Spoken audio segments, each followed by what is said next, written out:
অনুরোধ আছে, এটা শেষ করে আমি ইনশাআল্লাহ আমার পর্ব শেষ করে দেব।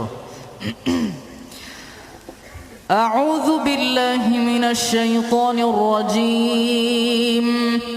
بسم الله الرحمن الرحيم الحمد لله رب العالمين الرحمن الرحيم مالك يوم الدين إياك نعبد وإياك نستعين اهدنا الصراط المستقيم صراط الذين أنعمت عليهم غير المغضوب